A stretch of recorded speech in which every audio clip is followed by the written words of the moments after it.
Okay, for those that don't know, and I don't know why you would not know, because this is obviously a seminar that we've advertised and you click the link to. This is the quarterly AI update seminar. As you know, we run an AI portfolio at Transfers, and every quarter we come out and we just tell you what's been happening in both the AI sector as well as the portfolio. And that's basically what this particular seminar is going to be about. So in terms of the seminar, let us start off by introducing who we are. We are Transfers, as everybody should know. We do a variety of things from online trading, private broking, managed portfolios. The AI portfolio falls under managed portfolios. Structured products, by the way, our structured product division is doing great. Interested in structured products, give us a call. Offshore transfers, for those that don't know, we have an election coming up in the end of May. You might want to think of using your allowances before then. Wealth management and tax-free savings accounts. We've obviously passed the deadline for the tax-free savings accounts for last year, but you got a new allowance now, and you can maybe put another 36,000 in that. You would have spotted us on a number of different channels out there. Today I did Newsroom Africa. I think Gary's done ENCA. This week I'm also doing ENCA. Business Day Television. A couple weeks ago I did 702. I'm hoping, I think CNBC this week, or is it next week? But basically, Power FM, I've done quite a few of that as well. I'm sure you guys will be in there, or Kaya FM. And so, yeah, we've on various media channels, and we talk about like the markets and that kind of stuff. But we also have a newsletter, a weekly video slot on YouTube where we talk about the stock market and investment science, etc. Okay, awards. You guys know we are the best stockbroker in South Africa according to the awards, and we have been that for 4 out of the last 5 years. The year we were not, we are second. So, and we are currently, I think, on a 3-year straight, run as number 1 in the country. We are also the top securities broker, the top most improved broker. So last year we were number 1, and we're still the most improved broker. So we're not letting this, fall apart. Top lump sum investor broker, top service broker, so we can be the best service out there. The top relationship manager, so our brokers have the best relationship with our clients. Previously, we were the top TFSA provider. The only reason we are not this year is because they no longer have the award. At least I think so. But you can see we were the top TFSA provider from 2019 till the last few years. And the only reason that we're not winning that award, at least I think the only reason we're not winning that award again is because they're not running it again. Okay, so but we were, when they were running it, undisputedly the top TFSA provider in the country as well. So here's some more of our awards and things that make us seem quite impressive. Just see how many guys we have coming in, and I think we're enough to start. Okay, so let's start. I always like to have a quote at the start of my seminars, and this time around I'm giving you a picture. People always ask, is it too late? Is it too late to buy this share after it's run this much? Is it too late to get into this particular market at the moment? Is it run too much? Is it too high? Should we not wait for a better price? And I honestly believe that in the scope of human history, we are where this little man here is. We are the start of what is likely to be an exponential upward trend in terms of progress. It sounds a bit overdone, but this is something that's been going on for about 300 years. This exponential tick up over time. And we have just basically, now we're starting to see it when it's really accelerating. With exponential things, the thing is that imagine you have an exponential filling of the ocean. So like every day you put in, first day you put in 1 drop, the second day 2 drops, it's third day 4 drops. When you're basically 1 month to go, the ocean is filled up to a few centimeters. With 1 day to go, the ocean is basically half full, and now the ocean is full in a day. So the work of an exponential things happens like in 1 period. If it doubles every period, the last period does as much work as all the previous periods combined. and that's what we are seeing right now with the stock, with human progress as well. We are seeing, the amount of developments happening in any given year being equal to what was previously like a decade or so. And that is something that I think is going to just accelerate going forward. Okay, now here comes to the more mundane stuff. We can do a review of the last quarter. I'll just talk about some of the main stories out in the AI sector. Then we'll talk about the hardware sector, the software sector, review our last recommendations, so give you an idea as to what we talked about last time around, and if you had bought these stocks and what they would have done.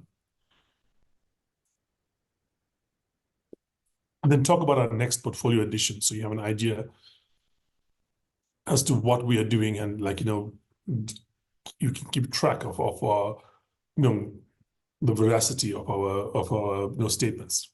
Okay, let's do a little review of the last quarter. Okay. Sorry. Okay.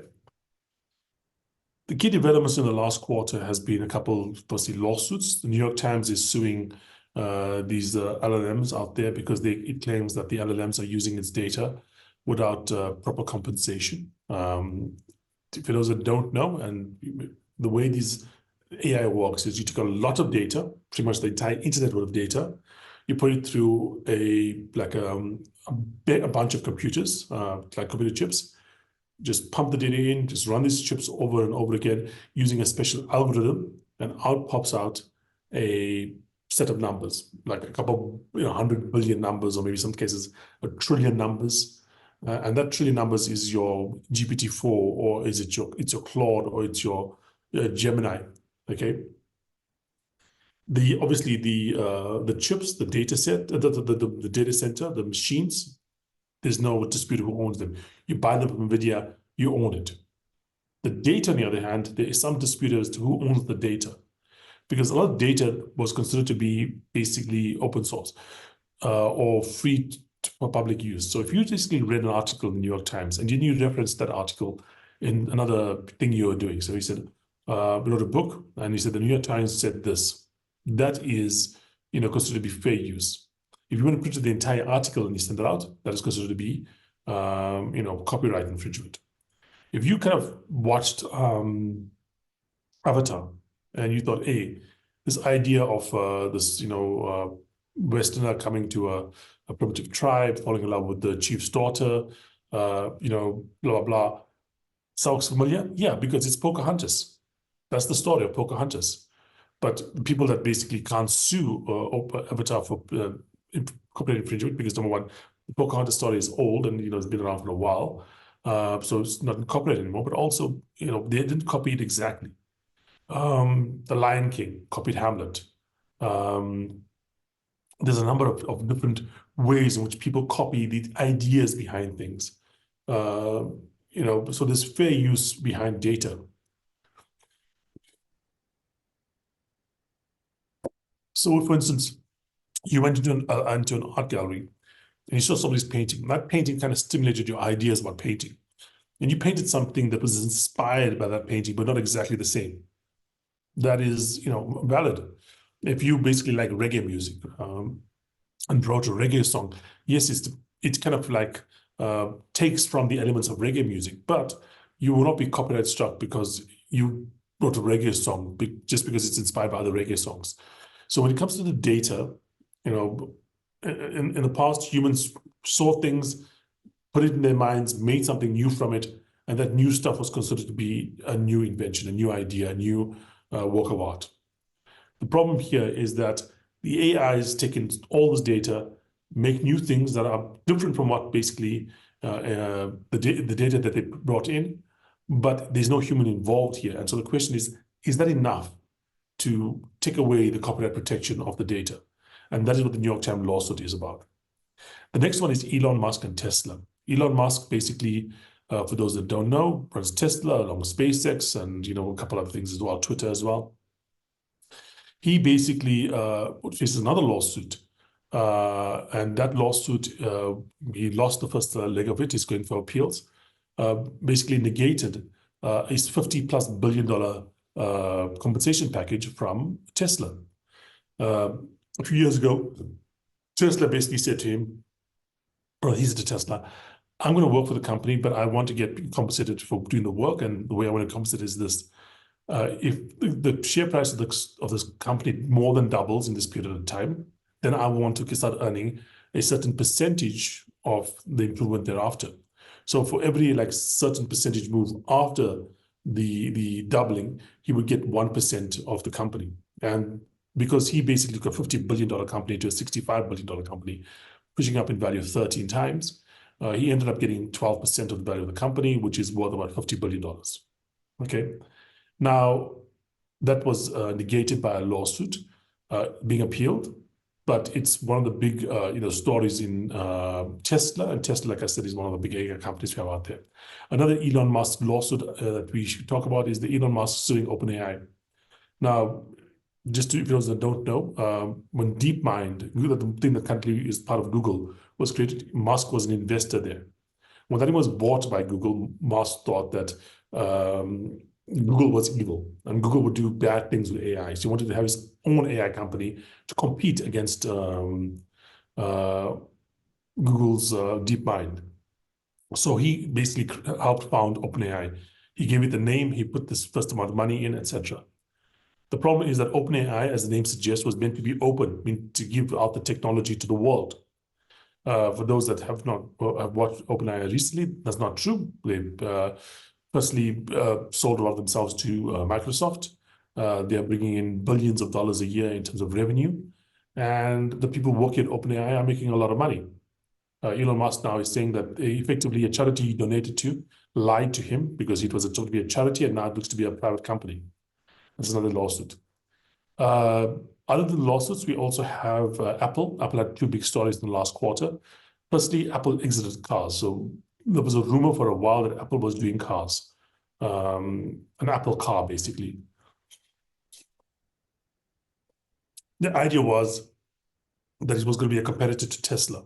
Again, I know I talk about Elon Musk a lot, and it sounds like I'm a fanboy or whatever, but this is just another aspect of like his involvement in the sector. There was serious talk, several years ago when Steve Jobs was, dying, etc. That what they would do was they would buy Tesla in order to get Elon Musk to be the CEO of Apple. Okay, for whatever reason that fell apart, and then Apple basically thought, Musk is doing this with cars. Maybe we can do cars as well. And it wasn't just a case of they wanted to compete against Musk, or Tim Cook thought Musk was his competitor, and therefore we want to see what Musk can do. Apple, given its size of about $3 trillion, there's very few things it can do that's going to make enough of a difference to basically grow the company going forward. Right now, the main part of that company is the phone. So the iPhone, is by far the largest part of Apple. Even parts of the business that are really successful and on their own would be really successful companies, the iPad, the MacBooks, the AirPods, those kind of things, really big companies, huge revenue streams. They don't make enough of a difference because Apple is so big. So $10 billion to Apple means nothing. Okay. One of the few markets out there that Apple could compete in that would make a difference is the car market, because the car market is also a gigantic, hundreds of billions of dollars a year in revenue market. And Apple thought, maybe they could get into cars. They've exited it since then because they thought it was too difficult to do. And what they wanted to do was have full self-driving vehicles, which we'll talk about in a bit. Level 5 self-driving, which is basically you get in the car, there's no steering wheel. You have your coffee, the car takes you to where you need to get to. You get out, the car drives itself and parks itself. You have no input. That's level 5. The best they can do right now is level 3, which is like a lot of input from the human being. So they thought they couldn't do that. And the second thing is that Apple has really moved into the augmented reality space, the Apple Vision Pro, okay? The Vision Pro, for those that don't know, is an incredibly expensive AI goggle, or AR goggle rather, artificial augmented reality goggle. So it's basically a thing across your eyes like this here that kind of like puts an augmented reality kind of view of the world. So you walk around, you can see the world on your screen. So you look like you're walking on like normal, but also you can put, for instance, your browser or a spreadsheet up there as well. So that is also something Apple is getting into. Now that could also be a very interesting market. because in many ways this could be a real competitor to or real alternative to the phone. Okay, look, and the phone market right now is pretty mature. So that's, I mean, Apple is doing. The next thing, US is banning TikTok. For those that don't know, TikTok is owned by ByteDance. ByteDance is normally not a Chinese company, but in reality, the Chinese really, or the Chinese government, sorry, has a huge stake in what ByteDance does. And the US government has come to the conclusion that, sorry about that, load sharing, okay? The US government has come to the conclusion that the TikTok app is spying on US citizens.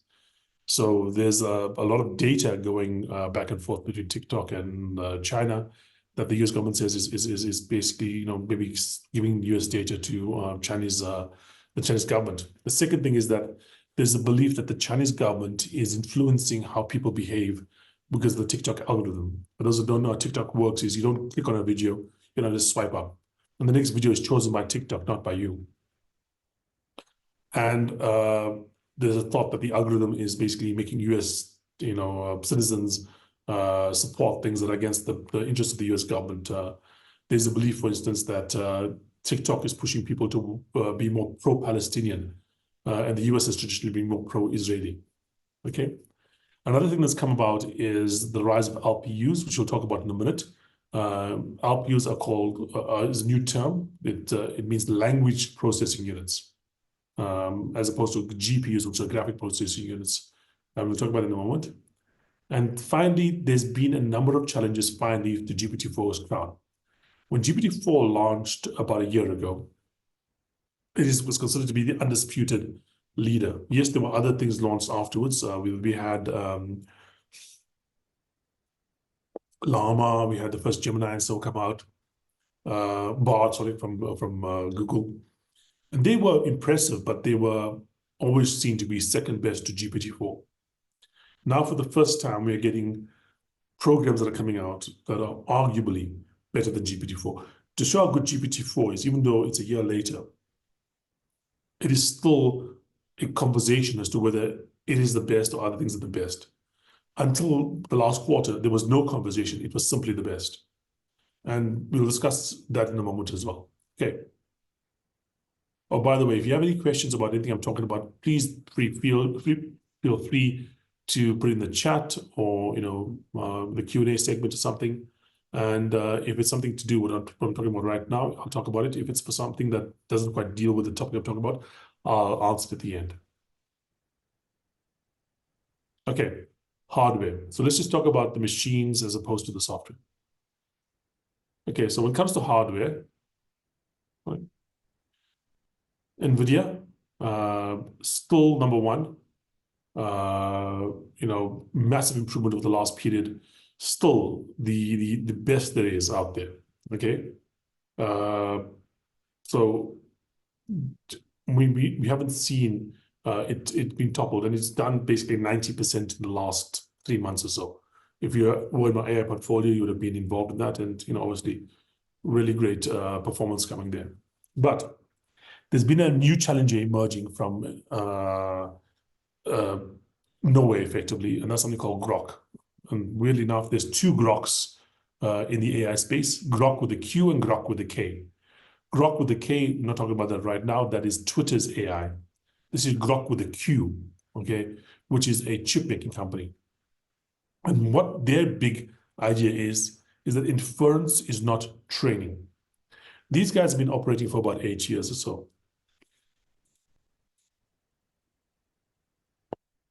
And what they've come up with the idea is that when it comes to these big data centers, you don't really need to have the absolute best machine out there.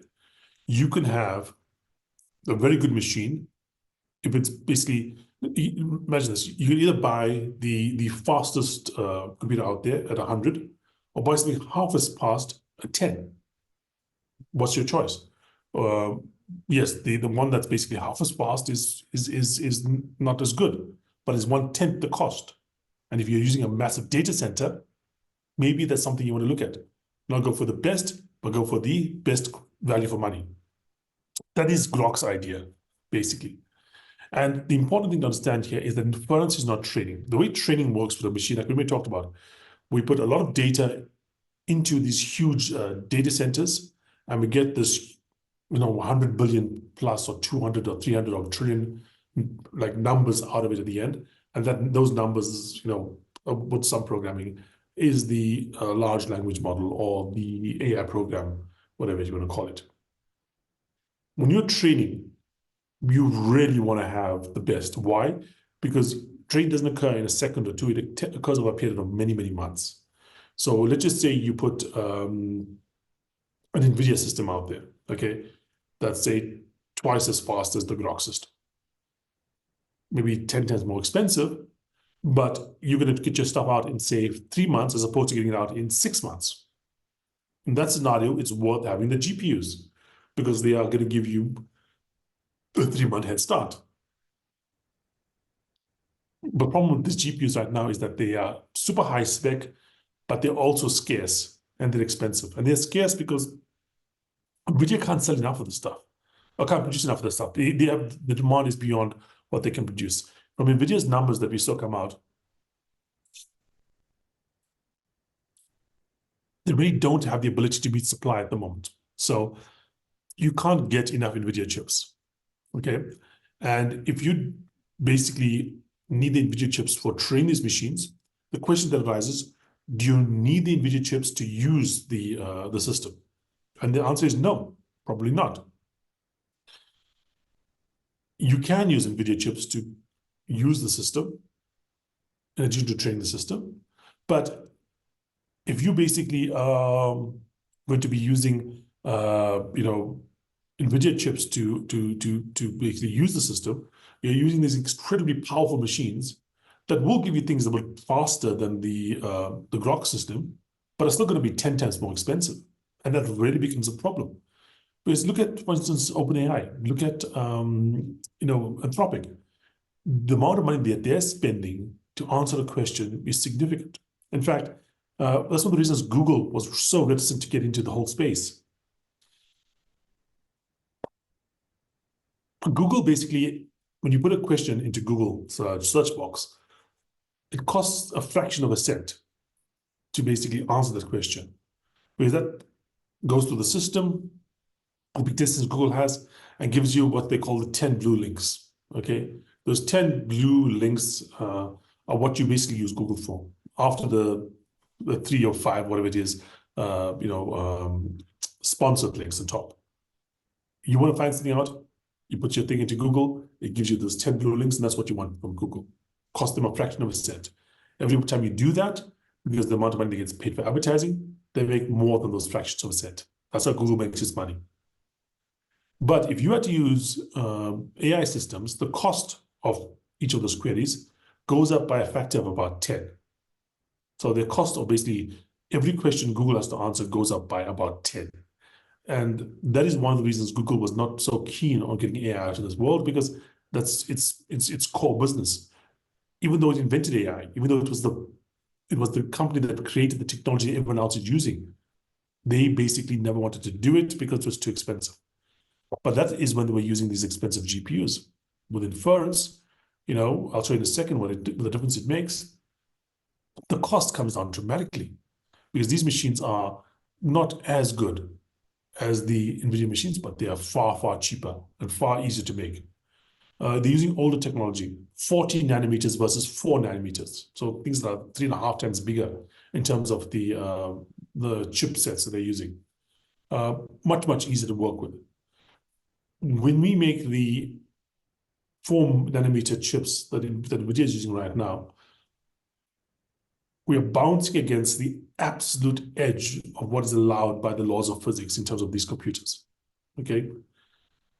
They have to use ultra strong light, very high frequencies to etch these computers. But if you go down 3.5 times in terms of size, or go up to terms of size, you can use light that's not such a high frequency light. That's not as difficult to use, and becomes much easier and older technology, much more cost effective to basically manufacture. So that's the idea behind Groq, okay? The next thing Groq can do for you is can do on-device inference. Because if you have these, really, really cheap machines out there, so the super high, super like, powerful NVIDIA ones, then maybe people can run these systems at home, and they can use personalized models. And as I'll talk about in a moment, that is going to be, I think, a very big part of how these things are going to be used. Personalized models, personalized, AI systems, because people are using AI for very personal things. They ask you to create pictures that have maybe a sensitive nature. They're asking questions about the health of a sensitive nature. They're asking questions, advice of a very sensitive nature. And they don't probably want a big company like Google to have total access to these, prompts that they're putting in there. I mean, can you imagine if using AI as a therapist, which I think is going to be a use case going forward? Do you want Google to have total knowledge of what your therapist is listening to or what it hears from you? If you're going to be, AI to run your business, do you want Google to have total access, or OpenAI and Microsoft to have total access to everything about how you run your business and all your plans going forward? No. Maybe a personal model on an device that you own might not be a bad idea. If you think of it that way, how big is this market? This could be a far bigger market than what NVIDIA is looking at right now. So this is an interesting, concept to think about. In terms of value for money, so in terms of price per million tokens, if you look at, Mistral, okay, that's a system and the stuff that they're using. It's basically around $1 for a million. Groq is sitting at about, say, 20 something cents, just over 25 cents. But because it's using a far older, far cheaper technology, it also has a faster throughput because less stuff is basically being held up by that system. So much cheaper, much faster. Groq is in its own category out here, just totally better than what the current systems are.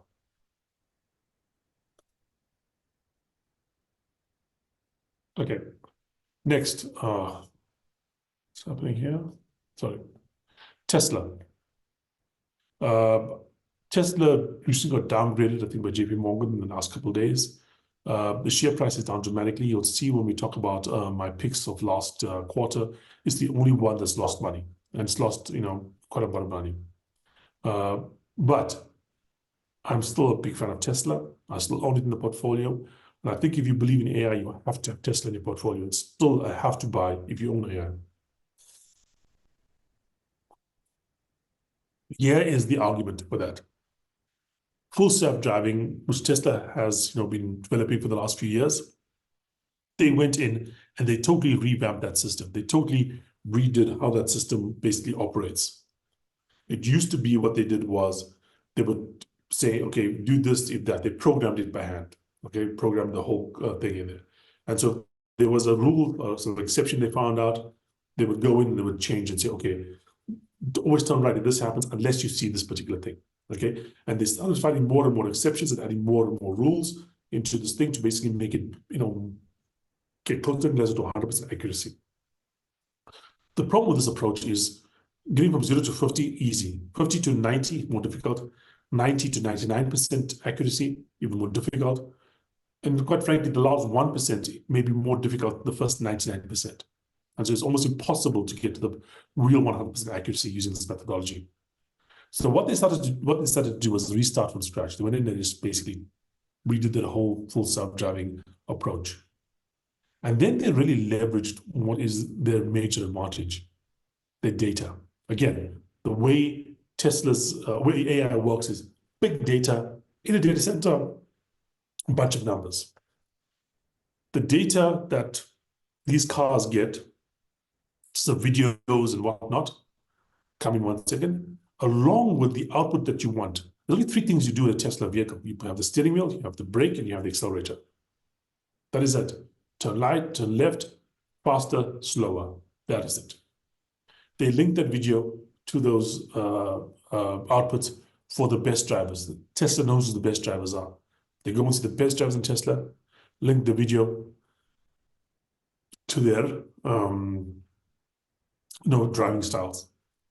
And that is something that Tesla can do because Tesla has 5 million vehicles with basically cameras out in the world. Nobody else has that. And if you think about who can compete in that space, well, in the car world, there's only BYD, effectively. They are the other big electric vehicle maker, but they are Chinese. We just saw a TikTok. That's not going to be something that will be able to compete in the West. If you think people are worried about having your phones tapped, can you imagine having your cars, data sent to the Chinese government? The other one that might be able to compete is Uber, but Uber would have to go out and basically somehow incentivize all their drivers or a large chunk of their drivers to give or to put a huge amount of cameras in their system, on the machines, on their cars. That I think is possible, maybe with some kind of incentives, but you're not going to do that with GM, and you're not going to do that with VW. You're not going to do it with Toyota. They don't have the systems in place to basically compete on this level. So Tesla, like I said, still in my AI portfolio, still something I think you have to have if you believe in AI. Next, software. OpenAI. Is it still leading? There's an argument to be made. It is. It's come up with a new program called Sora, which is text to video. It's so good, by the way, that Tyler Perry, the guy that does those kind of like lowbrow comedies and so on, was building a $800 million studio. He saw Sora and canceled that studio.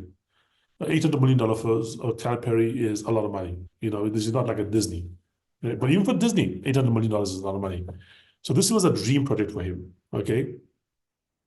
And he basically saw it. This is a guy, by the way, like I said, local companies, Madia and stuff like that. This is what he does. And he decided, no, this technology is going to negate the reason we have studios. It's going to just totally change what we need. Not there yet, but it's getting close. I personally, when I saw Sora for the first time, was blown away. I mean, it took me a few minutes to really spot some of the differences. Some of them are a bit extreme, like people's legs passing through themselves. But for segments, the level, the quality of it is insanely good. I mean, for instance, a close-up of the eye pictures, the dogs playing in the snow videos. If you didn't tell me it was AI, I would never have known. Okay, so not only is it still possibly leading in the GPT-4 sector, LM sector, but it's coming up with new things like Sora that are really, really impressive. But there's some dark sides there. The venture fund ownership, Sam Altman, is possibly shady. If you think about Microsoft, okay, Microsoft creates a lot of value in the world. Not all that value goes to Microsoft. Okay, what Office and what Excel does to the world in terms of adding value to the world, in terms of productivity and so on, Microsoft gets a tiny percentage of that. Apple, what productivity does Apple's iPhone add to the world? What value does it add to the world? It's huge. Apple gets a small part of that. It's not with a multi-trillion-dollar company, and so with Microsoft, but they don't collect the majority of the downstream effects of what they create. Sam Altman launched a venture fund, right, for OpenAI that has first kind of advantage when it comes to AI's downstream products or downstream applications. So imagine Excel created by Windows, but Bill Gates has a separate company that has first choice to use Excel to do things. Or, iPhone created by, Apple, but Tim Cook has a company that has the first advantage when it comes to creating apps on the iPhone. That's what we're talking about. We're talking about like Tim Cook being able to create apps on the iPhone. He has the first, advantage when it comes to that. The App Store, can you imagine if Tim Cook somehow had like a first advantage when it came to the App Store, right? Where his calculator or his games were the first you saw and the first that had technology that was developed for the iPhone because they had the first access to that technology. That's kind of what Sam Altman's done here. Now he's when this venture fund was started, I'm not joking about this. They had Sam Altman as owning the stake that should have been OpenAI's stake. He's come out and said, no, there was a clerical error, a very big clerical error, if you mind me saying. You know, imagine working for a company like, say, FirstRand, and they make a new building, and somehow the CEO of FirstRand has the building in his name and not in FirstRand's name.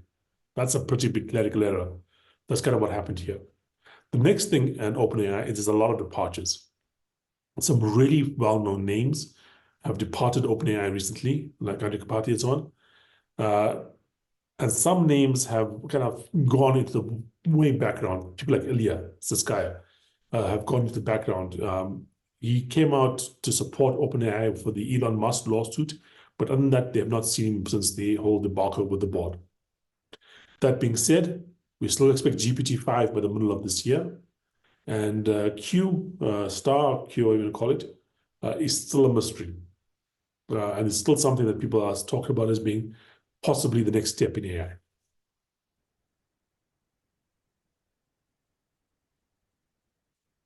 Alphabet. When AI first broke out, I was always saying there is no way Google stays behind. I was wrong. At least until this point in time, I'm wrong. Google has the better researchers. Google has the better systems. Google just cannot seem to get off its own, basically, feet, get out of its own way. It created Gemini, yet another PR disaster for Google. For those that don't know, Gemini was Google's latest, AI program. One of the things it can do is generate pictures. And for some reason, somebody at Google decided that every picture should have an equal representation among Black, white, and different races, and between men and women. Sounds very good until you ask it to draw you pictures of Nazis, and suddenly you have a Chinese female Nazi, a picture of the founding fathers of the U.S., and then you have a picture of an Indian man, a picture of the Pope, and you have a picture of a Black woman. This is the kind of stuff that Gemini is doing, and it's really not just harmful to Gemini, it's harmful to Google's overall image. Because if Gemini is giving you these kind of weird answers, when you Google something on Google, what's the chance that they're not basically, by the way, Google, something on Google, that's how dominant their search engine dominance is, their search engine business is. Their name is a verb. But when you search something on Google, there's a chance that they are also filling in those results as well. And what we are seeing right now is some serious pushback to Sundar Pichai. He's taken this company after Larry Page and Sergey Brin kind of retired, and Eric Schmidt basically, rode into the sunset. And he's grown that business quite well. In terms of the money he's made, brilliant. But somebody else that did something similar was Steve Ballmer, made some nice revenue improvements at Microsoft, but he basically missed out the entire mobile phone business because he couldn't basically see the business clearly. Sundar Pichai run Google very well. Alphabet, what we're going to call it now, the whole company, very well in terms of like revenue and growth and so on. But there's a belief that maybe he's not the right person to lead it through this current, technological revolution. We know for a fact that Sergey Brin has kind of come out of retirement. There's video of him talking at Google. Will Larry Page, who's actually considered the most senior partner, also come out? Larry Page is the man that basically, even though Larry Page and Brin started together, Larry Page is kind of considered the top guy, and Brin is kind of the second guy. Now, why would this be important? It's important because Google has a broken organization. The AI that they created is technically impressive. There's no doubt that the fundamental AI behind Gemini is excellent. So why does everybody hate it? They hate it because there's a layer between the AI and the population, the AI between the AI and the public. But AI is their AI safety, DEI, kind of level at Google, which is quite large. Google has had, like I said, a monopoly in the search field for such a long time. It's allowed a serious significant segment of their workforce to become focused on, social justice and other things. You don't find, when you have a highly competitive industry, that your employees have the time to go and think about other things. But when you have a monopoly that just spits out money like no other monopoly in history has spit out money, well, guess what happens? Your employees really don't have to do much. And when they don't have to do much, they start thinking about other things. And one of the things that really took hold in Google is the whole kind of woke industry, if we could frame it that way. And right now, that's really hampering Google's ability to put out stuff into the public sphere in AI that the public wants to see. But look, they're still progressing. One of the things they've released recently is Gemma, which is kind of like the open source, smaller version of Gemini. Again, very impressive on a technical basis. Okay, next, a second. Anthropic. This is the new kid on the block. Like I said, Anthropic split off from OpenAI because they thought OpenAI was not being as aggressive. So as careful, rather, on safety as they should be. That being said, people are now complaining that Claude, which is the latest thing from Anthropic, was not as focused on safety as it should be as well. Claude may be better than GPT-4. There's an IQ test out there that they basically ran on this thing, gives an IQ of about 100, just all 101. So the average is 100. The IQ for the average human person is 100. And Claude apparently has an IQ of 100 or 101 based on IQ tests that it's been tested on. The CEO, Dario, is extremely positive on the AGI timeline. He's talking about AGI within the next 3 to 5 years. Okay, AGI, by the way, is when you can take a, what I would define it, by the way, is where you would be able to take a machine or a program and say, here's, say, 100,000 runs. Go off and make me a business that's going to make more than the average return in the stock market in the next couple of years for the 100,000 runs. But a computer can do that. A program can do that. Can you imagine how that changes the world? That's the kind of stuff you'll be able to do in 3 to 5 years, according to the CEO of Anthropic. And here's another thing. Consumers are finding, you don't know which is better, GPT-4 or Claude 3, but consumers are saying they can shift between the two of them and there's not much of a difference in terms of their usability. So this does indicate that perhaps there's not a moat. Like, for instance, if you get used to using an Apple system, switching to Windows is difficult. You get used to using Android, switching to iPhones is difficult. It may be that there is little in terms of the difference between using GPT-4 and using Claude or using any of these AI systems. And it could very well be that, for instance, if somebody comes up with a new system next week that's better than GPT-4 and Claude, everyone just cancels their subscription to these two things next week and then go on to use the new system from then onwards, which is the danger for this overall business, by the way. But here's another thing about these systems. Now, remember I talked to you about how this stuff works. That when you add more and more intelligence, you have what's called emergent properties, properties you never thought the machine could have. That's one of the things about AI that makes it so interesting, but also so dangerous, is that until you build a machine and they start asking it things and testing it, you don't know what it can do. It's not like you build a car and this car can do 100 because you put in this particular machine or this particular part in it, or you change this thing here and this is the horsepower you should be giving out.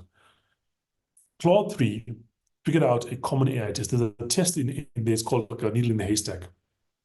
What happens is you put in like a bunch of stuff on cars or a bunch of stuff on computers in there, and then there's a couple of lines in there about how to make a pizza. Okay, and this is a useful test because it's a way to basically verify the ability of the computer or the program, sorry, to basically do stuff, and it's a commonly used test. When they did this test on Claude 3's response was, hey, this is strange. Why are you asking about pizzas in the middle of this thing about computers? It doesn't make sense. Is this some kind of prank or is this a test?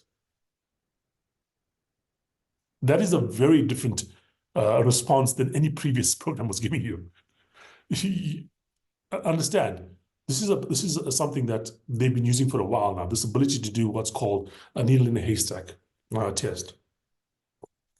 GPT-4, they did this on. GPT-3 they did this on. They've done this in a while.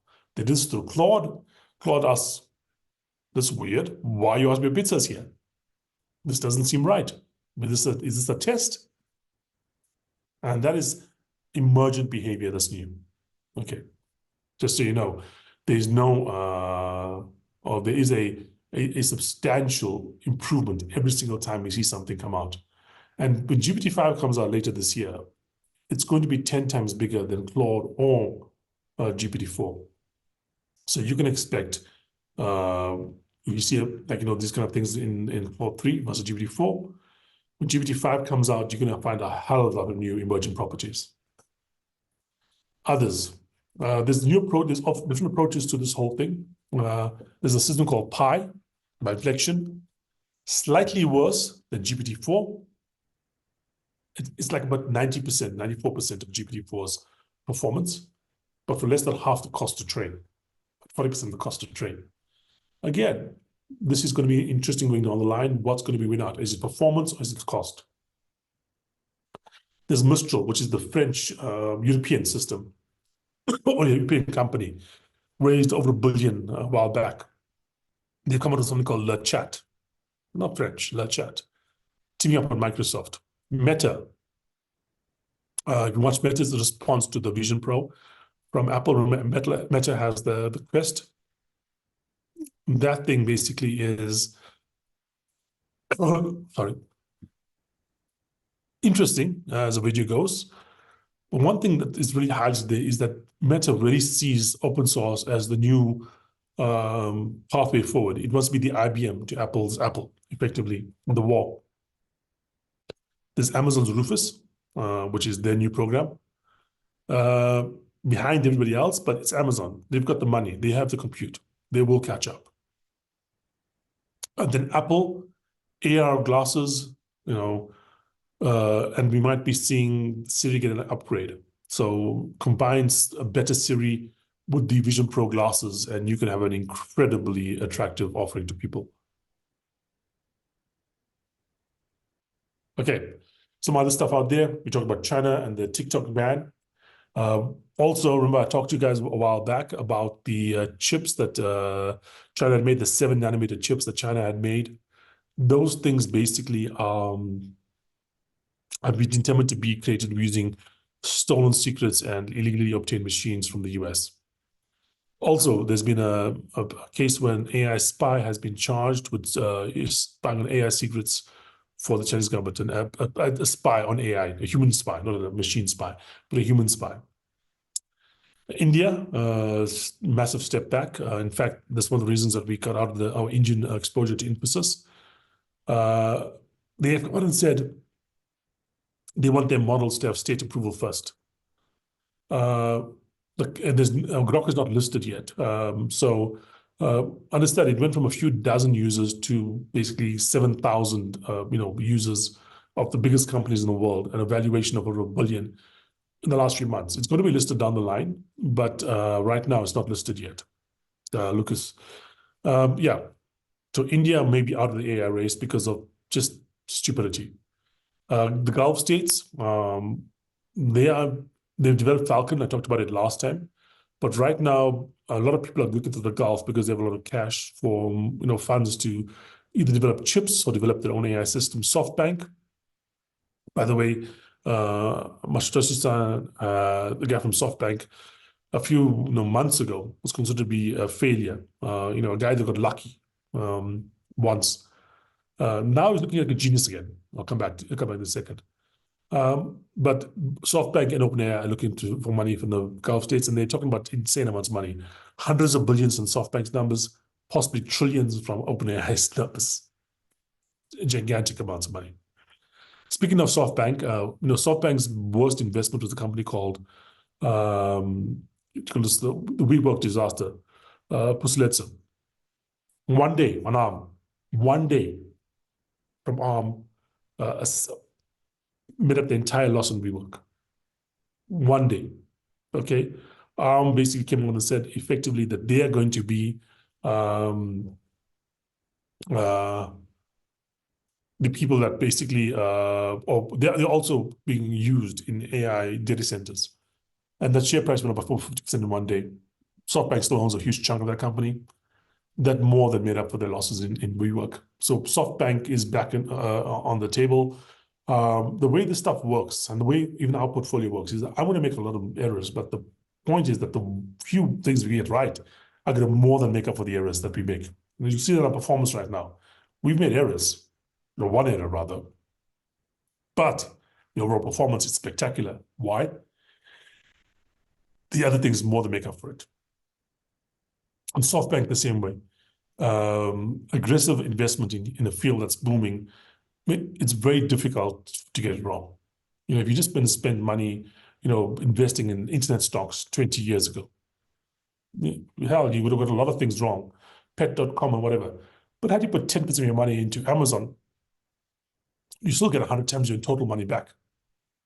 Had you put money into something like, Tencent back in the day, you'd have gotten, 400, 500 times your money back. Not percent, times in 20 years. It's like $1,000 would be worth $500,000, or $1 million would be worth $500 million. Okay? That's the kind of stuff you can do when you're investing in these companies. And that's if you get only 10% of your money into the winner. And that is what SoftBank has done. It's invested in WeWork, it's invested in Lyft, it invested in a lot of different things. It got ARM right. And ARM has made up all those other losses and some. Okay, let's review the stocks I had last time around. Okay, this is the stocks I picked last time around, and here are the results from the time I picked them on the 13th of December, 2023. This is the results.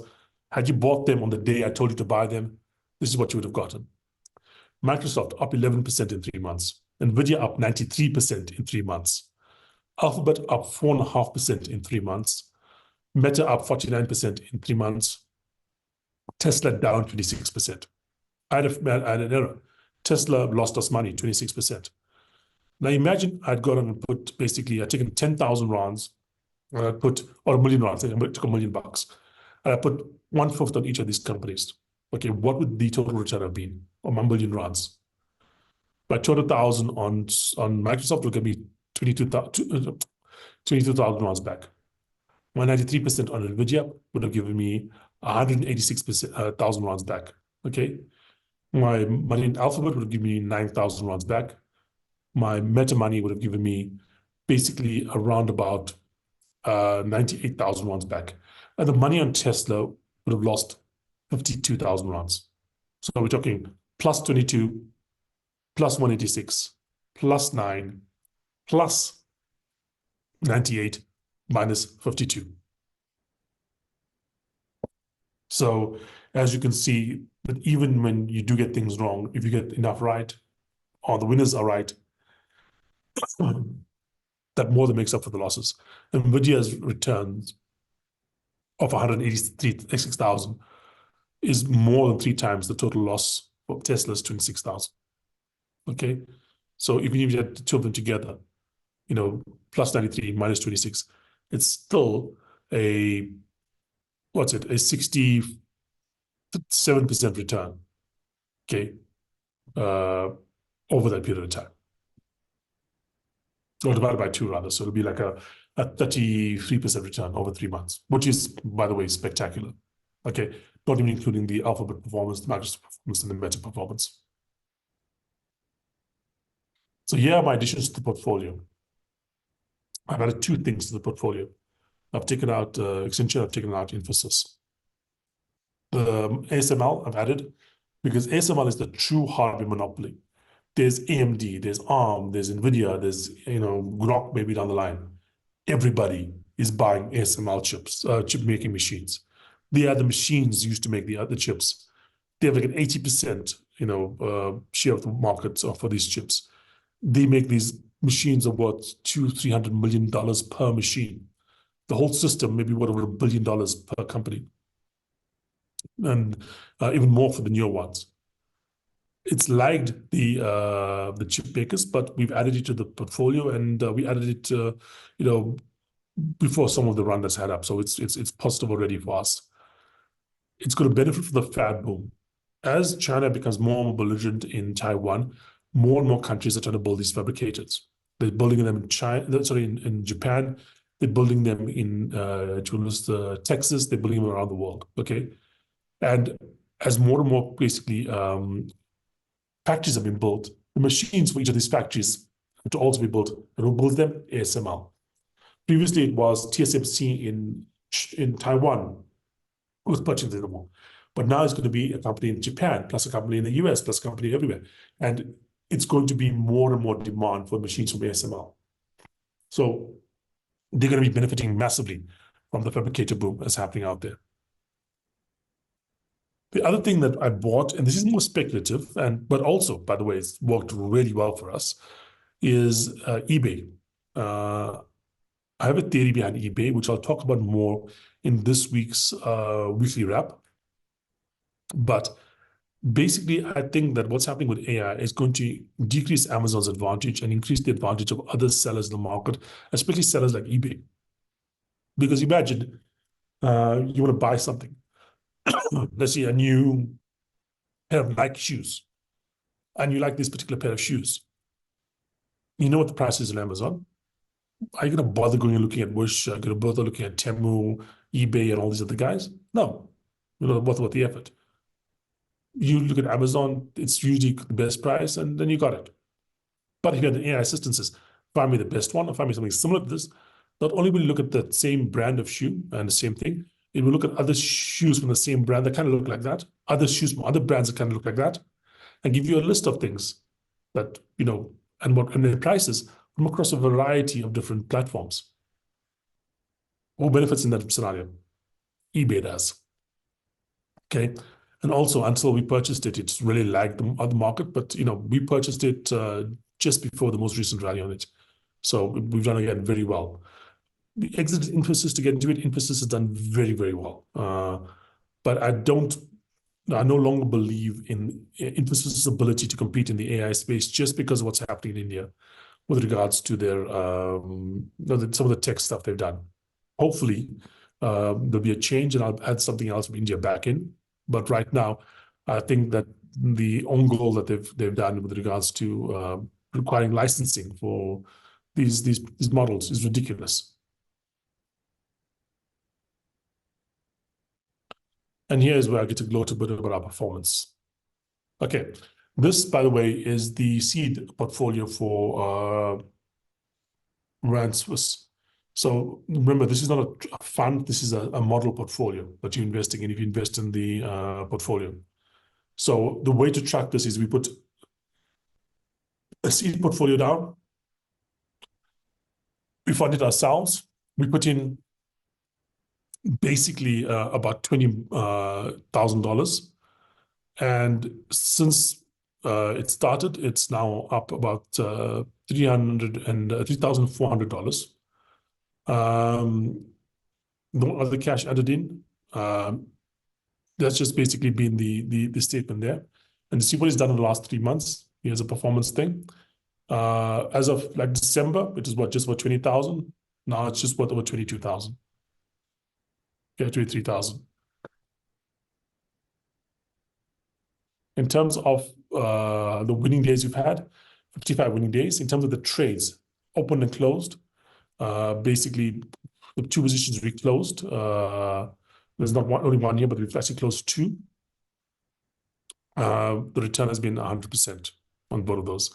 None of them have lost money so far. And obviously, we do have losing positions within that portfolio. The big losing positions are going to be as follows. It's Tesla, and it's the Chinese companies. Our ETFs, which we are thinking of getting out of, have not quite performed up to scratch. We got into them primarily because we wanted to be exposed to some of the smaller players out there.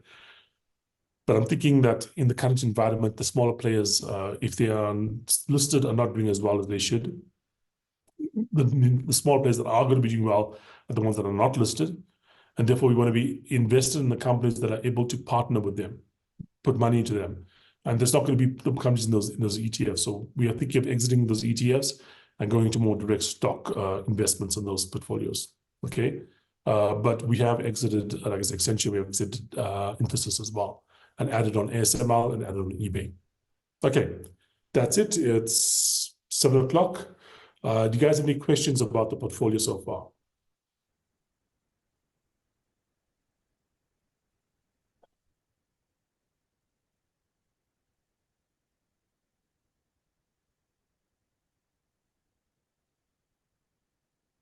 Oh, I've got a question about the portfolio size, the minimum size. Okay. You guys know, the minimum size is $20,000. Yes, the seed portfolio is now up to $23,500. But the reason we have $20,000 as the minimum size is because at that size, we can actually purchase these companies in the right ratios. That's still true at the moment. Maybe in a while it might not longer be true, but right now we are. That's the way we basically are operating. We can still accept investments of $20,000. Okay. Could you put your stuff in a? I could see you put your hand up. Could you type it in the Q&A or the chat? The question you have. Stick on the chat or the Q&A and type it in there. When would I sell NVIDIA? I will sell NVIDIA, but I no longer think that they have an AI strategy that makes sense. Okay. Right now, they still have an AI strategy that makes sense. They probably will run for another. People are saying another year or two before we start seeing some of the other guys catch up with them. The way this portfolio works is that you work from the thesis that the AI is taking off at an accelerated rate. If that's the thesis that's correct, and I think it's so true, you're not selling NVIDIA even at this level. Okay, because it's still in demand. They still can produce as much as they want to. As late as the end of last year, people were significantly underestimating the performance of NVIDIA for this quarter. Okay. The next question is, are you worried about Taiwan and chip manufacturing? Is that by ASML? ASML just, yes, that's partly it, but also, I mean, if you have, like, there's a chain. You think the chips are going to be needed. These are the companies that make the chips. Which one is going to win? Is it going to be NVIDIA? Is it going to be Groq? Is it going to be whatever? Go back one more step. There's only one company that makes the machines that all the other companies use. If you are investing in AI, you have to be investing in ASML. It just does not make sense otherwise.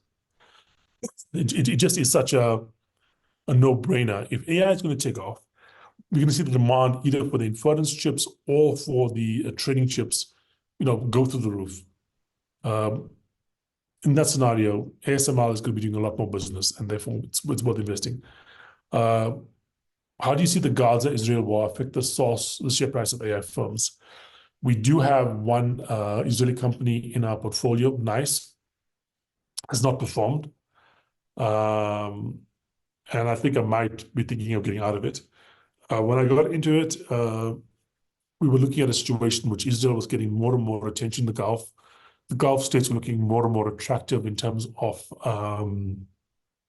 AI investment, which they still do. And I do think that, to some extent, that is case has kind of diminished. Israel still punches way above its weight when it comes to patents, and so maybe we still want to have some exposure to the Israeli AI sector. But like I said, one of the key drivers for investing in it was that it was not just the Israeli sector, but also the Gulf that we were looking through with the Israeli investments. And right now, I think the Gulf stuff is, at least in the short to medium term, gone, or Israeli companies. But beyond that, I mean, the world produces AI, researchers. The majority of them still work in the US. So there's an Israeli guy out there or an Arab guy out there that's basically, a genius in AI. They probably have more than likely not have a job at Microsoft, Google, OpenAI, or Anthropic or something, as opposed to working in Israel, Gaza, or many of the states there. I know, for instance, something like 10% of AI researchers originate from India. None of them work in India. These are the top researchers in the world. The percentage of Chinese AI researchers in the world is also quite high. In the mid-teens, less than 10% of them work in China. So that just gives an idea that talent is very, very mobile. So yeah, we are probably going to look at that Israeli investment again. It has not performed, but that being said, And also the argument for it has kind of diminished. That being said, I still think that we need to take a close look as to whether we're going to keep it or not. Okay. Hope that answered your question. Anyone else? Just put a thing in chat or put something in there for me to see it. Okay, what's the process? The process for this particular portfolio is simple. You contact me, we take somebody out of the country, we open up an international stockbroking account, we deposit the money there, we buy the shares. Those shares are in your name. We charge a management fee for doing that. But it's basically in line with, in fact, it's cheaper than most other like high-tech, funds out there. It's in line with normal, managed funds. We try and keep it down to about 20 to 30 shares overall. We don't have 20 to 30 shares right now, but we're aiming to get there.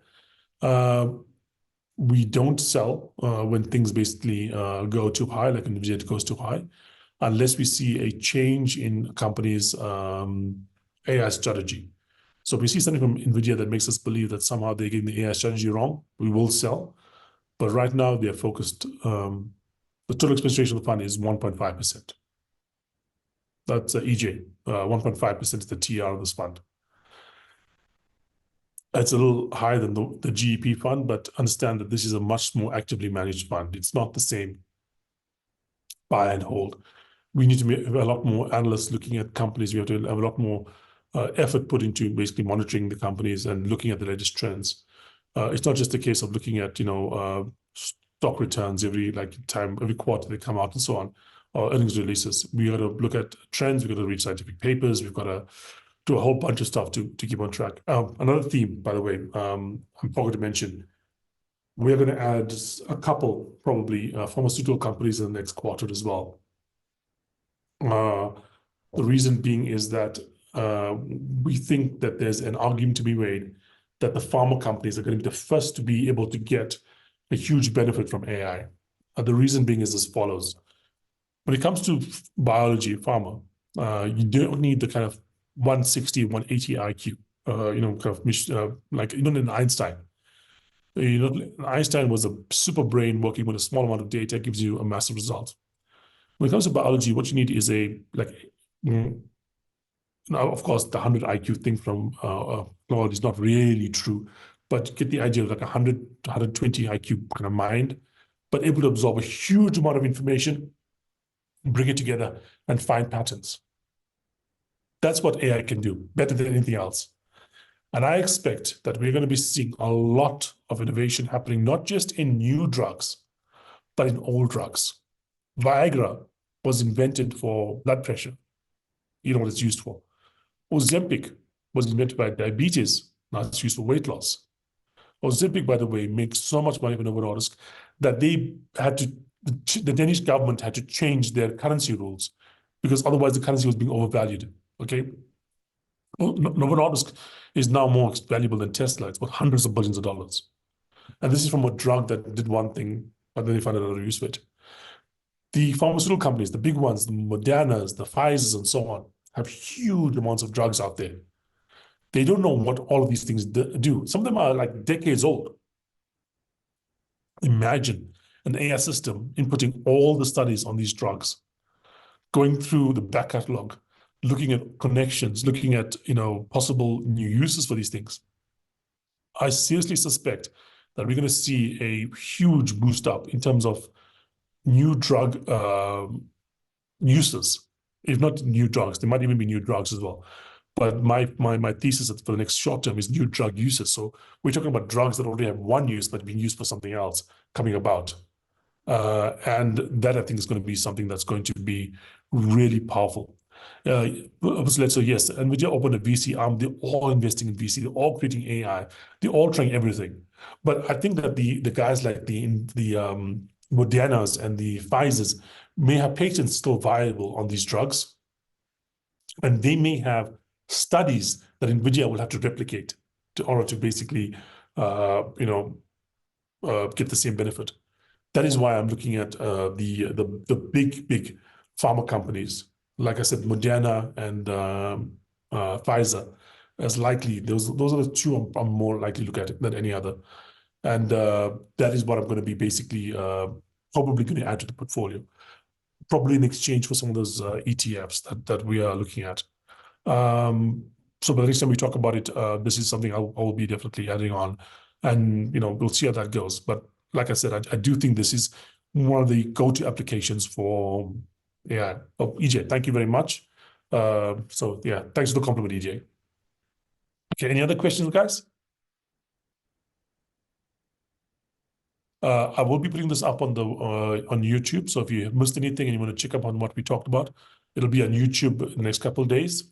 If you have any friends that are interested, please send this through to them. We're happy to get new people coming in.